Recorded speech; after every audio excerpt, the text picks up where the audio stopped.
Welcome to the first ever Gujarati IT education YouTube channel Mentorize. Here you can start your IT journey in your own language Gujarati. So hello મિત્રો, આ છે episode number 12 અને જેમાં આપણે જોવાના છીએ comparison operator. સો comparison ઓપરેટરમાં એવું નહીં કે ભાઈ તું નાનો તું મોટો, એ વસ્તુ અલગ છે થોડીક. આ આપણે DBMS નું જોવાના છીએ. સો જેને સી લેંગ્વેજની સિરીઝ જોઈ છે અને ખબર છે કમ્પેરિઝન ઓપરેટર શું છે, જેને નથી ખબર એ આ વિડીયોમાં શીખી લેજો.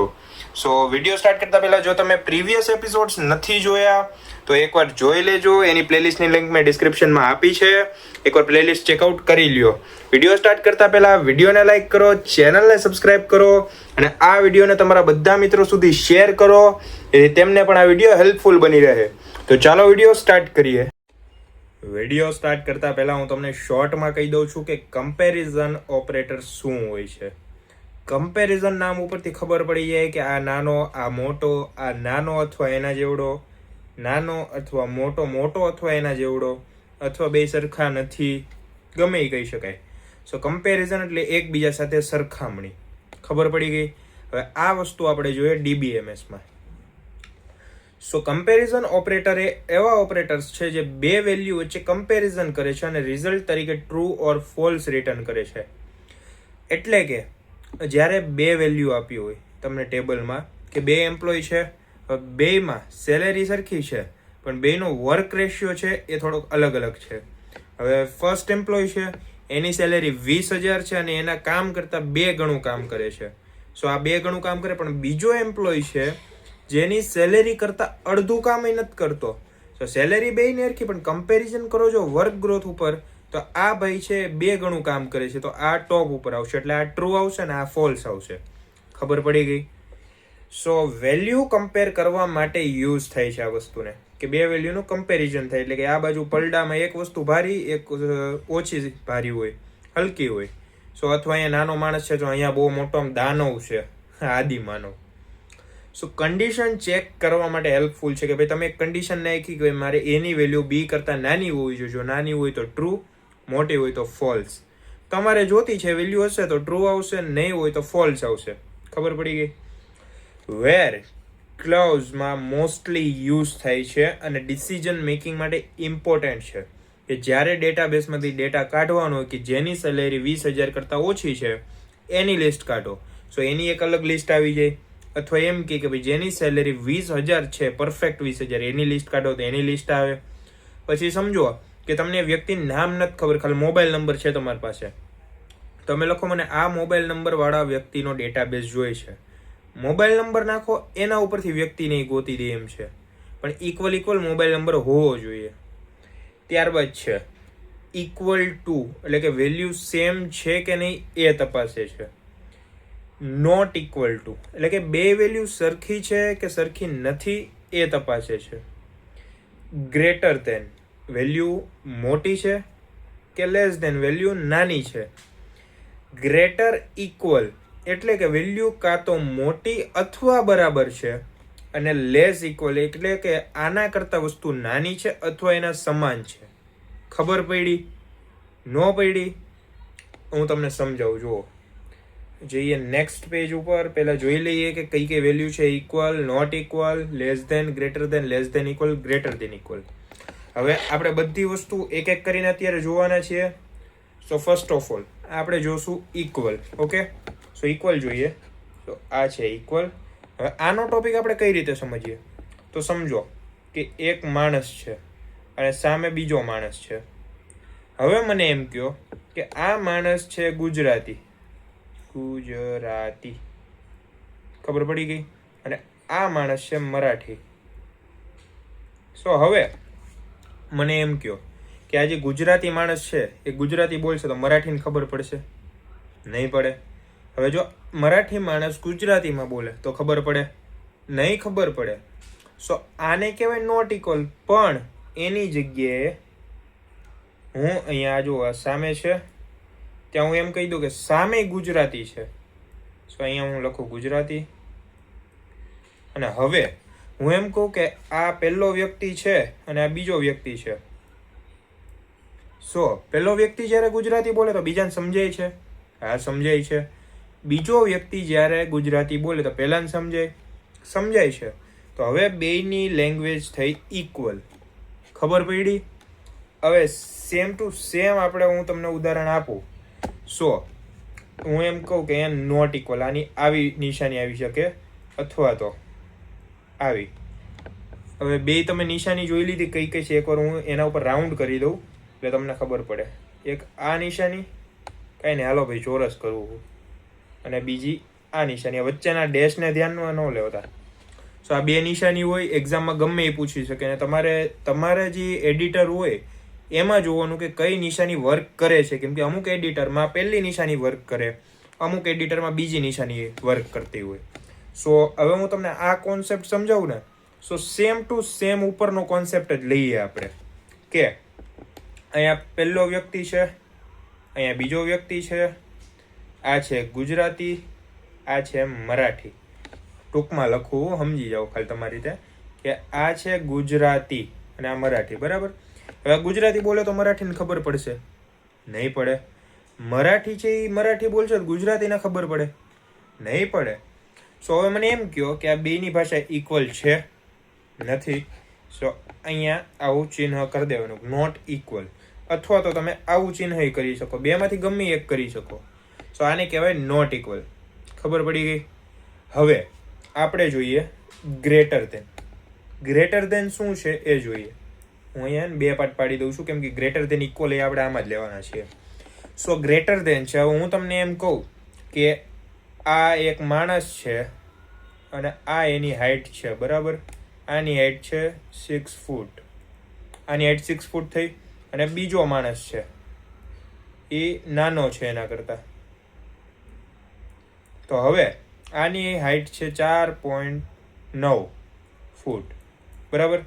મને એક વસ્તુ કહો કે આમાં હું એમ કહું કે 4 ફૂટનો વ્યક્તિ 6 ફૂટના વ્યક્તિ કરતા મોટો છે. સાચું પડે? આ જુઓ, આમ મેં કીધું, આ સાચું પડે?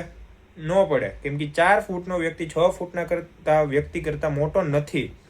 અહીંયા તમને આઉટપુટ શું મળશે ખબર? ફોલ્સ. ખબર પડી ગઈ? આ આઉટપુટ મળે તમને.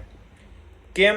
કારણ કે હું તમને એમ સમજાવું કે જ્યારે 4 ફૂટનો વ્યક્તિ હોય, 4.9 ફૂટનો વ્યક્તિ 6 કરતા મોટોય નથી, બરાબરય નથી. અહીંયા એમ કઈ રીતે કહી શકાય કે 4 ફૂટનો વ્યક્તિ 6 ફૂટ કરતા મોટો છે? તો આ વસ્તુ ખોટી પડે. અહીંયા આન્સર તમને મળે ફોલ્સ. એને આપણે અહીંયા કરી દઈએ ફોલ્સ, અને આ કમ્પેરિઝન હું કાઢી નાખું અત્યારે. હવે રિયલ કમ્પેરિઝન કરીએ કે 6 ફૂટનો વ્યક્તિ 4 ફૂટના વ્યક્તિ કરતા મોટો છે. તો આવી કન્ડિશન મૂકી, શું લાગે? સાચું પડે? પડે. કેમ કે 6 ફૂટનો વ્યક્તિ 4 ફૂટના વ્યક્તિ કરતા મોટો છે, અને એ રિયાલિટી છે. એવું જ નથી કે ભાઈ ફાકા ફોજદારી મારી દીધી. ટ્રુ છે, કેમ કે 6 ફૂટ 4 ફૂટ કરતા મોટું હોય. અહીંયા તમને આઉટપુટમાં મળશે ટ્રુ. આવી ગયું તમારું આઉટપુટ. પણ સેમ વસ્તુ, ગ્રેટર ધેન, ઇક્વલ ટુ. હવે આ વસ્તુ હોય અને હું એમ કહું કે ભાઈ આ છે એક વ્યક્તિ છે અને આ બીજો વ્યક્તિ છે. હવે હું આની હાઈટ રાખું છું 4.9 ફૂટ અને બીજો વ્યક્તિ છે એની હાઈટ હું રાખું છું 4.9 ફૂટ, એટલે બંનેની સેમ જ છે. હું એમ કહું ગ્રેટર ધેન છે, એટલે કે આ 4.9 છે સામેવાળા 4.9 કરતા મોટો છે. સાચું પડે? ન પડે. પણ હવે હું એમ કહું કે ઇક્વલ, એટલે કે ગ્રેટર ધેન ઇક્વલ. સોરી, નિશાની આગળ પાછળ છે, હું સરખી કરી દઉં હમણાં. ગ્રેટર ધેન ઇક્વલ, આ એની નિશાની થઈ ગઈ. હવે જો 4.9 કરતા મોટો નથી, પણ શું ઇક્વલ છે? અહીંયા શું કીધું છે? ઇક્વલ પણ છે સાથે. આ જુઓ તમે, છે ઇક્વલ. મને એમ કહ્યું કે ઇક્વલ છે કે નથી? છે. ઇક્વલ છે એટલે આ પડશે ટ્રુ. બરાબર? અહીંયા તમને મળશે ટ્રુ. પણ હવે એની જ જગ્યાએ હું તમને એમ કહું, અત્યારે આઉટપુટ ભૂસી નાખીએ અને આની હાઈટે અત્યારે ભૂસી નાખીએ છીએ.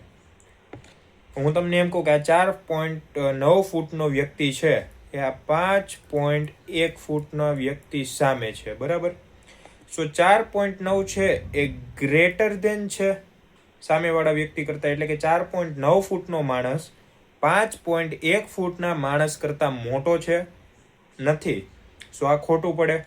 અને હું એમ કહું કે શું બે બરાબર છે, તો જોઈએ તો બરાબર નથી, તોય ખોટું પડશે. સો આ કન્ડિશનમાં તમારો આન્સર આવશે ફોલ્સ. શું આવશે? આવશે ફોલ્સ. બરાબર. હવે ટ્રુ ક્યારે આવે? સો ટ્રુ હવે આવશે નીચેનામાં, એ સમજાવું તમને. અથવા તો આમાંનામાં જો તમારે ટ્રુ કરવું છે તો અહીંયા શું કરો, આપણે ચેકી નાખીએ અને અહીંયા હું લખું 5.9. સો હવે જ્યારે આ વ્યક્તિ 5.9 ફૂટનો વ્યક્તિ સામેવાળા વ્યક્તિ કરતા, એટલે કે 5.1 ફૂટના વ્યક્તિ કરતા મોટો છે, સો ગ્રેટર દેન તો સાચું જ છે, અને ઇક્વલ નથી પણ ગ્રેટર દેન છે, તો આ પડશે ટ્રુ. સો હવે આન્સર જે તમારો અત્યાર સુધી ફોલ્સ આવતો હતો એક કરો, ચેકી નાખો હવે, અને અહીંયા હવે તમારો જે આન્સર આવશે એ આવશે ટ્રુ. ખબર પડી?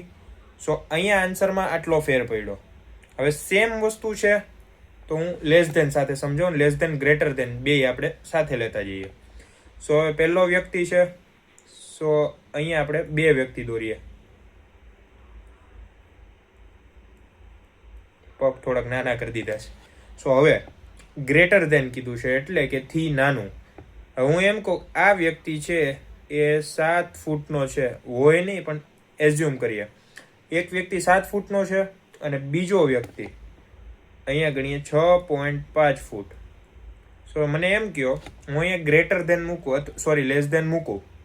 સો અહીંયા એવું કહી શકાય કે 7 ફૂટ એ 6 ફૂટ કરતાં નાનો છે? કહી શકાય? ન કહી શકાય. તો અહીંયા તમારે જ્યારે કન્ડિશન મૂકશો આવડ્યા તો તમારે આઉટપુટ મળશે તમને ફોલ્સ. ખબર પડી?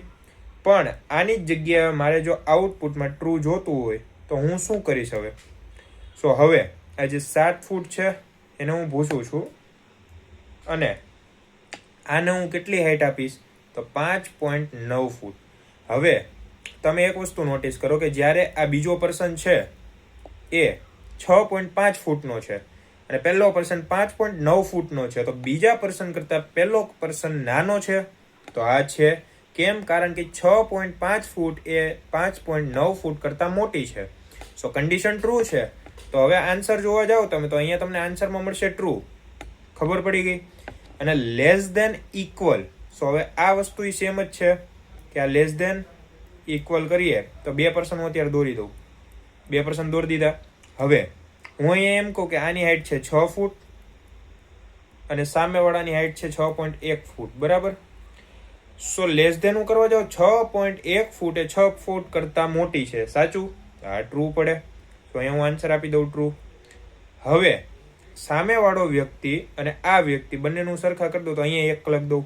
તો હવે જે બીજો વ્યક્તિ 6.1 ફૂટનો છે એના કરતાં જે સામેવાળો વ્યક્તિ છે 6.1 ફૂટનો નાનો છે? નહીં, પણ ઇક્વલ છે. જો એના સમાન છે તો હા. સો અહીંયા આન્સર આવશે તમારો પાછો ટ્રુ. આ આન્સર સેમ આવશે. સો આ હતું તમારું કમ્પેરિઝન ઓપરેટર હતું.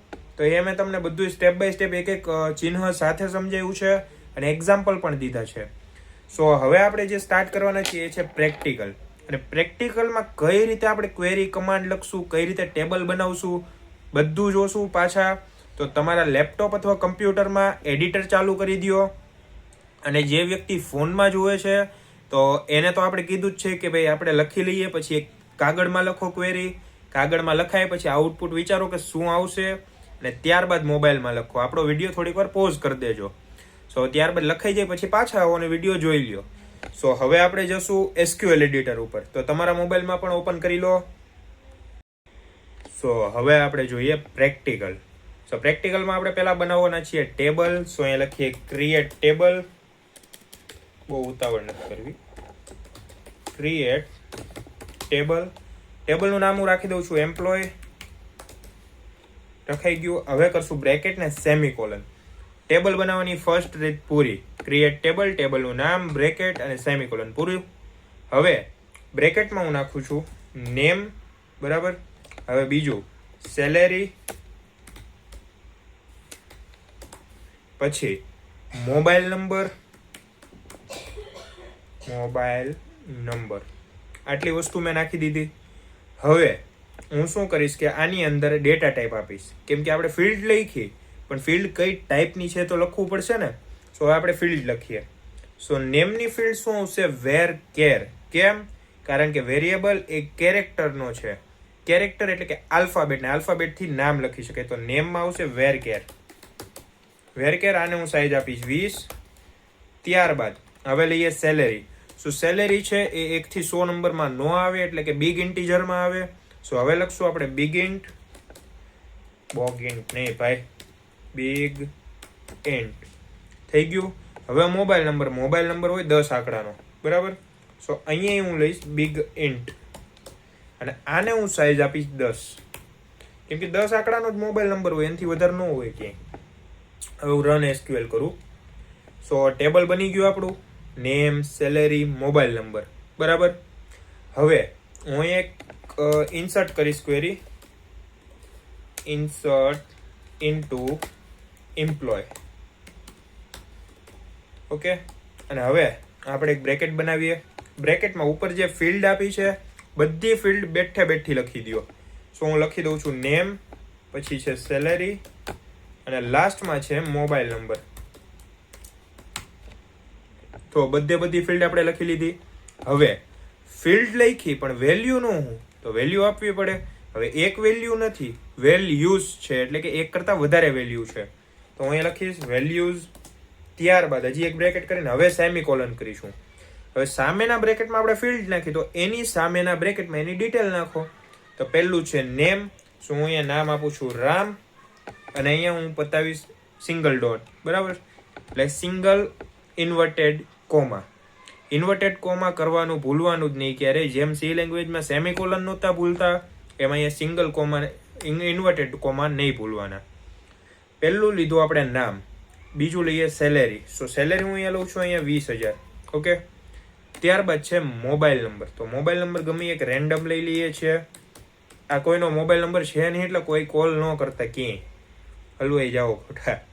સો એક એન્ટ્રી એ કાંઈ નહીં થાય. હું ટોટલ 10 એન્ટ્રી લઈ આવું છું, બરાબર. સો તમે વેઇટ કરો, હું હમણાં ગયો ને હમણાં આવ્યો એન્ટ્રી લઈને. સો આપણે બધી એન્ટ્રી કરી નાખી છે, અને હવે આપણે પરફોર્મ કરવાના છીએ કમ્પેરિઝન ઓપરેટર. એટલે કે એકબીજાની સેલેરી હવે હરખાવશું અને થોડીક પંચાતું કરશું. પણ પહેલાં રન કરી લઈએ ક્વેરીઓ. જો કાંઈ મિસ્ટેક હશે તો આવશે સો ટેબલ એમ્પ્લોય ઓલરેડી એક્ઝિસ્ટ. સો આપણે ટેબલ અહીંયા ક્રિએટ કર્યું હતું, એ ડિલીટ મારવાનું ભૂલી ગયા છીએ, કેમ કે વારે ઘડીએ કંઈ એમ નહીં કે ભાઈ તું રિટર્ન કર પ્રોડક્ટ, કાં તો ટેબલ ડિલીટ માર. તો આપણે થોડુંક ધ્યાન રાખવું પડે. રન એસક્યુએલ, અને હવે જુઓ સાઈડમાં આવી ગયું ટેબલ તમારું આખું. સો બધાના નામ આવી ગયા, સેલેરી આવી ગઈ, મોબાઈલ નંબર આવી ગયા. સો હવે હું એમ કહું કે મારે એવા લોકોની જરૂર છે કે જેની સેલેરી 20,000 અથવા ઓછી હોય, અથવા તો એટલી જ હોય. તો પહેલું આપણે લઈ લઈએ સિલેક્ટ સ્ટાર ફ્રોમ. હવે સ્ટાર વાળું તમને સ્ટાર્ટિંગમાં મેં કીધું તું સિલેક્ટ ક્વેરીમાં આવશે, અમુકમાં નહીં આવે, અમુકમાં આવશે. તો તમે વિડીયો જોઈને તમને ખબર પડી જશે કે કેમાં આવે કેમાં ન આવે. તો આમાં આવશે સિલેક્ટ સ્ટાર ફ્રોમ. હવે ટેબલનું નામ લખશું આપણે. સો ટેબલનું નામ હતું એમ્પ્લોય. એમ્પ્લોય લખાઈ ગયું. હવે ક્યાંથી સિલેક્ટ કરવું છે, ટેબલમાં તમારે સિલેક્ટ કરવું એ અમને ખબર પડી ગઈ. કઈ લાઈન સિલેક્ટ કરવી એ અમને કહો. હવે કૃપા કરો. સો લાઈન મારી એવી જોતી છે કે કોકની સેલેરી 38,000 હોવી જોઈએ, બરાબર. કે જેની સેલેરી 38,000 છે એનું નામ મને આપો, બરાબર. સો હું અહીંયા લખીશ વેર, કેમ કે ટેબલમાં ક્યાં તમે લખી દીધું સિલેક્ટ કરો ટેબલમાંથી, સિલેક્ટ ટેબલમાંથી કરવાનું છે, પણ ક્યાંથી, એટલે કે વેર. વેર સેલેરી ઇક્વલ્સ ટુ 38,000 અને સેમિકોલન. મેં અહીંયા શું કીધું કે ટેબલમાંથી એવો ડેટા સિલેક્ટ કરવાનો છે જ્યાં સેલેરી 38,000 રૂપિયા હોય. 3,80,000 થઈ ગયા હતા. સો 38,000 હોવી જોઈએ સેલેરી. અને હવે હું કરીશ રન, ક્વેરીને રન કરીશ. સો તમે એક વસ્તુ અહીંયા જુઓ, દીપિકા નામ આવી ગયું છે. કેમ? કારણ કે અહીંયા પહેલી વાર તો દીપિકા નામ હતું જ, બીજી વાર આપણે પ્રિન્ટ કર્યું છે. અહીંયા દીપિકા નામ આવી ગયું, એની સેલેરી હતી 38,000. હવે હું એમ કહું કે મારે એવી ક્વેરી જોઈએ છે, Ctrl+C Ctrl+V, કે જેમાં કોકની સેલેરી નોટ ઇક્વલ 38,000, એટલે કે 38,000 સમાન ના હોવી જોઈએ. આ ક્વેરી મેં લીધી તો જો બધાયનું આવી ગયું, પણ કોનું નથી આવ્યું નહીં તમે જુઓ કે 38,000 તમને દેખાય. આમાં જુઓ આ ટેબલ છે, દેખાણા 38,000 ક્યાંય? સો આમાં જેની સેલેરી 38,000 નથી એ આવશે. હવે હું આ બે ક્વેરી એને પૂછી નાખું હવે, અને હવે હું નવી ક્વેરી એવી લખું છું કે સેલેરી 38,000 કરતાં વધુ હોવી જોઈએ, એટલે કે સેલેરી ગ્રેટર દેન. આ જો હું સ્પેસ આપી દઉં છું, તમે જોઈ લો મેં ક્યાં ગ્રેટર દેન લખ્યું છે. આ દેખાય છે તમને? આને કહેવાય ગ્રેટર દેન. દેખાણું? નથી દેખાણું? આ જુઓ, સેલેરી ગ્રેટર દેન 38,000. 38,000 કરતાં વધારે સેલેરી હશે એનું દેખાડો. હવે કરીએ. સો અહીંયા જુઓ, પ્રિયા તો 52,000, 52,000 38 કરતાં મોટા, 60,000 38 કરતાં મોટા, 48, 42, 52, 60, 48, 42 પાછા આવી ગયા. સો 38,000 કરતાં મોટી સેલેરી આવી ગઈ. પણ હું અહીંયા એમ લખું કે ગ્રેટર દેન ઇક્વલ ટુ, કે 38,000 ચાલે અથવા એના કરતાં મોટી ચાલે. ને હવે હું જો રન કરું તો જુઓ અહીંયા તમારે બધાની 38 કરતાં વધારે સેલેરી છે, પણ અહીંયા જુઓ દીપિકા 38,000 એ આવી ગઈ. એટલે કે મારે 38,000 સેલેરી વાળા એમ્પ્લોય અને એનાથી વધારે સેલેરી વાળા એમ્પ્લોય પણ જોઈએ છે. ખબર પડી? અને હવે હું અહીંયા જો એમ લખું કે મારે 38,000 કરતાં ઓછા, એટલે કે સેલેરી લેસ દેન 30,000, 30,000 કરતાં ઓછી સેલેરી વાળા એમ્પ્લોયનો ડેટા મને આપો. સો હવે હું જો આ ક્વેરી રન કરું તો તમે જુઓ 20,000 વાળો એક જ માણસ છે, એક જ માણસ. આ નીચેનો ઇગ્નોર કરો તમે, કારણ કે અહીંયા તમે જુઓ બધું રિપીટ થાય છે. સો બે એમ્પ્લોય એવા છે, રામ ને રાહુલ, કે 20,000 ને 35,000 સેલેરી છે, અને એ કેટલી છે? 38,000 કરતાં ઓછી સેલેરી કીધું છે. અને તો 35, 20, 35, 20 આ રિપીટ થાય છે. નીચેના ટેબલ બહુ ધ્યાનમાં નહીં લેવાના. તો અહીંયા જુઓ તમે 20 અને 35,000 38 કરતાં નાના. અને હવે જો હું એમ કહું કે લેસ દેન ઇક્વલ, તો 38,000 સેલેરી આવશે ને એની નીચેની સેલેરીઓ આવશે. સો રન એસક્યુએલ. હવે જો 20,000, 35,000, 38,000 ત્રણેય સેલેરી આવી ગઈ. પહેલા તો આ બે જ હતી કે 38 ની નીચે છે, પણ જો ફીટ 38 કીધી તો 38 આવી ગઈ. સો 38, 35, 20,000 ત્રણ સેલેરી આવી, અને નીચે બધું રિપીટ જ છે. જોઈ લો 38, 35, 20, 38, 35, 20, 38, 35, 20 રિપીટ જ છે. સો આ તમને ખબર પડી કે less than equal to, greater than equal to, less than, greater than, equal to, not equal to, બધી વસ્તુ આપણે અત્યારે પ્રેક્ટિકલ કરીને જોઈ છે. અને જો તમારે જોવી હોય ફોનમાં તમારા, તો આ વસ્તુ એકવાર નોટમાં લખો, પ્રેક્ટિસ કરો, આઉટપુટ મગજમાં વિચારો, અને પછી એમ ફોનમાં લખો અને પછી ટ્રાય કરો, તો તમને જલ્દી આઈડિયા આવશે કે આ શું છે, કઈ રીતે વર્ક કરે છે. નકર ખાલી જોઈએ નહીં આવડે તો બધું તમે એકવાર ફોનમાં તમારી રીતે જાતે કરીને જુઓ. અને આ વિડીયોમાં કંઈ સમજ ના પડી હોય તો મને કમેન્ટ કરો, તો એના ઉપર હું યુટ્યુબ શોર્ટ્સ બનાવીને તમને ટૂંકમાં સમજાવી દઈશ. અને બીજું કે જો ના હજી સમજ તમને ન પડી હોય, પણ એમ હોય કે હવે હું એકવારમાં શીખી જાઉં એમ છું, તો વિડીયો રિવાઇન્ડ કરીને જોઈ લ્યો. કેમ કે આપણે બધા એક્ઝામ્પલ આપ્યા છે એવા કે જેનાથી તમને સમજાય નહીં એવું બને જ નહીં. બધા એક્ઝામ્પલ આપ્યા છે, તો એક્ઝામ ટાણું હોય કે ગમે તે શીખતા હોય, ખાલી એક વિડીયો આખો જોવો તમે તોય તમને બધું સમજાઈ જશે. થોડોક વિડીયો લેન્ધી હોય, પણ એમાં તમને જેટલું શીખવા મળે ને એટલું શોર્ટ વિડીયોમાં નહીં શીખવા મળે. મળતું હોય તમારું માઇન્ડ થોડુંક પાવરફુલ હશે. સો એમ નથી કહેતો કે બધાને ન આવડે, પણ જેને નથી આવડતું એને આ વિડીયો એકવાર શેર કરી દેજો. જો ન આવડે તો જ બકે. સો વિડીયોને લાઇક કરો, ચેનલને સબસ્ક્રાઇબ કરો, અને આ વિડીયોને તમારા બધા મિત્રો સુધી શેર કરો, જેથી તેમને પણ આ વિડીયો હેલ્પફુલ થઈ રહે. તો મળીએ નેક્સ્ટ વિડીયોમાં.